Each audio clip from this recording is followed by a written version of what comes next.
Olá! No vídeo de hoje nós vamos mostrar para vocês como alimentar suas abelhas. É isso mesmo! Você achava que as abelhas se viravam sozinhas? Em algumas circunstâncias elas precisam de ajuda. O primeiro ponto que a gente precisa explicar é em quais circunstâncias nós vamos precisar alimentar as abelhas. Então são basicamente três circunstâncias. Uma, quando você mora num local com pasto apícola deficiente, por exemplo, dentro de uma cidade. Segunda circunstância, quando você colhe o mel das abelhas. Dessa forma você retirou o alimento que ela usaria durante o inverno. Então você precisa ajudá-la com um pouco de comida. E a terceira circunstância é quando você divide uma colônia. E aí nesse caso você vai precisar alimentar tanto a mãe quanto a filha para que elas se recuperem rapidamente. Existem basicamente dois tipos de alimentação. A alimentação energética, que visa substituir o néctar e o mel, que é a fonte de açúcares das abelhas. E a alimentação proteica, que visa substituir o pólen, que é um alimento mais complexo, é a fonte de vitaminas, lipídios, sais minerais dessas abelhas. Então, hoje a gente vai mostrar como fazer a alimentação energética, que é mais simples e geralmente é suficiente para ajudar as abelhas. O alimento artificial que a gente vai preparar, a gente dá o nome de xarope, que nada mais é do que uma mistura de água com açúcar. Ele visa substituir o néctar que as abelhas buscam nas flores. Elas vão coletar esse xarope e vão desidratá-lo, transformando no seu alimento equivalente ao mel. Existem diversas maneiras de preparar esse xarope. Vários meliponicultores utilizam receitas próprias. A gente vai usar aqui hoje as mais simples e as mais utilizadas pelos meliponicultores. Tem gente que mistura complexos vitamínicos, usam tipos especiais de açúcar, mas não há comprovação científica sobre os benefícios desses ingredientes secundários que muitas pessoas têm utilizado. Em algumas circunstâncias, as pessoas estão até colocando produtos que podem ser tóxicos para as abelhas. Então a gente recomenda cautela com a adição de ingredientes adicionais nesse xarope que a gente vai preparar. A primeira forma que eu vou demonstrar é a mais simples e rápida para a gente fazer. Basta misturar água com açúcar e bater no liquidificador e ela já vai estar pronta para utilização, numa proporção de 1:1.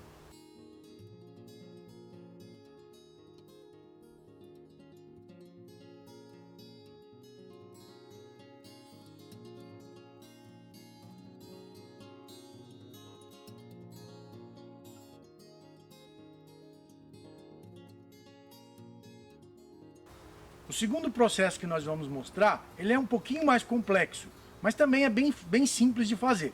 Para cada 1 kg de açúcar, a gente vai adicionar o suco de 1 limão ou então 1 grama de ácido cítrico. A função do ácido cítrico ou do suco de 1 limão é ajudar na digestão da sacarose presente no açúcar. Isso vai facilitar a absorção das abelhas desse xarope que a gente vai oferecer. Mas ele também ajuda a prolongar o tempo de fermentação. Dessa forma a gente pode oferecer uma quantidade maior de xarope para as abelhas que não tem risco dele fermentar em pouco tempo, comparado com outro método que a gente demonstrou.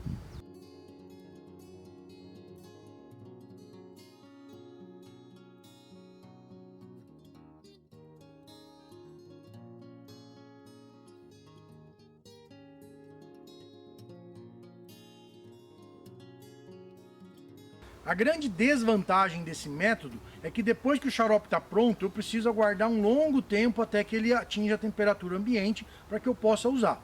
Por outro lado, você pode preparar um grande volume de xarope, guardar na geladeira e utilizar gradativamente ao longo do tempo. Existem diferentes formas para você oferecer o xarope para as abelhas. O método mais usado é a utilização de copinhos de café, como esse que vocês estão vendo aqui, com palitos de picolé para que elas não se afoguem dentro do xarope. E aí a gente vai encher o copinho e colocar para as abelhas. Simples assim. É interessante dar uma lixadinha dentro do pote para que ele fique áspero e as abelhas consigam caminhar por ele. Se ele ficar muito liso, eventualmente elas tentam subir por ele e acabam se afogando. Uma outra possibilidade para oferecer o xarope para as abelhas é um alimentador chamado alimentador rosso. É um sistema que você coloca na porta de entrada das abelhas e aí você não precisa nem abrir a colmeia para colocar o xarope para elas. Uma ferramenta super importante para alimentação é um tipo de bisnaga como essa que vocês estão vendo. Essa daqui é uma montolia, é usada para óleos automotivos. Você encontra em lojas de ferramentas especiais para automóveis, grandes lojas de ferramentas você encontra. Mas também pode ser substituído por bisnagas de ketchup ou algum outro instrumento que tenha essa ponta que facilite você colocar o xarope dentro da colônia. Uma dúvida muito frequente dos criadores é quanta comida eu devo oferecer para as abelhas. Então é o seguinte, para abelhas muito pequenas, como lambiolhos, mirim, preguiça, você oferece somente uma tampinha de refrigerante, é suficiente para elas. Para abelhas um pouco maiores, como a jataí, iraí, você pode oferecer um copinho de café, é suficiente para elas. E para abelhas maiores ou com populações grandes, como a mandaçaia, a uruçu, a mandaguari, você pode oferecer copinhos um pouco maiores, com 150 a 200 ml, como esse daqui que vocês estão vendo. E com qual frequência eu devo oferecer a comida para as abelhas? Bom, o primeiro parâmetro que você deve olhar para decidir isso é o quanto de comida que a colônia tem estocado dentro dela. Se ela tiver um estoque razoável, você pode oferecer uma vez por semana. Se ela tiver pouco estoque, você vai oferecer 3 vezes por semana até que ela atinja um estoque razoável. Em seguida, você volta à frequência de uma vez por semana. Lembrando que isso é durante a entre-safra. Nos períodos em que eu tenho floradas abundantes, não é necessário alimentar. Mas essa quantidade que eu estou sugerindo é para colônias saudáveis, colônias estáveis que estão com a população em ordem.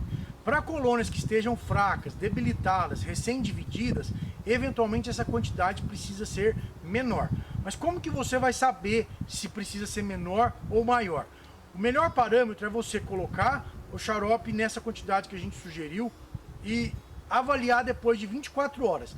Se ainda tiver xarope dentro do copinho, significa que você colocou demais. Então na próxima alimentação, reduza a quantidade. Agora, se o seu objetivo for a produção de mel, aí você vai precisar de cuidado redobrado. Por quê? Porque senão o seu xarope vai acabar misturando com o mel de origem floral e vai perder qualidade, vai perder sabor. Eu vou te dar então 2 dicas boas para você evitar que o xarope misture com o mel verdadeiro. A primeira é, depois da florada, quando você terminar de colher o mel, você retira as melgueiras e só devolve para a colônia antes de chegar a nova florada, depois do período de entre-safra. Com isso, você evita que o xarope contamine o mel verdadeiro. A segunda dica é o uso de anilinas comestíveis, que podem ajudar a corar o seu xarope, e aí você não vai confundir o mel feito a partir do xarope com o mel verdadeiro. A última dica, e talvez a mais importante, é que nenhum alimento artificial substitui plenamente os alimentos naturais, que são o néctar e o pólen originais das flores. Então, a melhor dica é você sempre plantar para as abelhas, especialmente espécies que vão florescer durante os períodos de entre-safra. Aqui na região sudeste, por exemplo, a gente tem o girassol, o nabo forrageiro ou o margaridão branco, que oferecem grandes quantidades de alimento para as abelhas no período do inverno. Na Amazônia, por exemplo, a gente tem a sapateira, o urucum e o açaí, que oferecem bastante oferta de comida para elas durante o período de entre-safra, que é o período das grandes chuvas.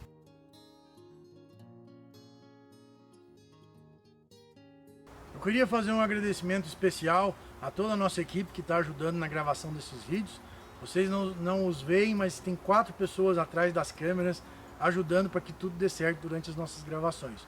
O Davi, a Júlia, o Arildo e a Valdânia. Muito obrigado. Agradeço a atenção de vocês e não deixem de se inscrever nos nossos canais para receberem as novidades.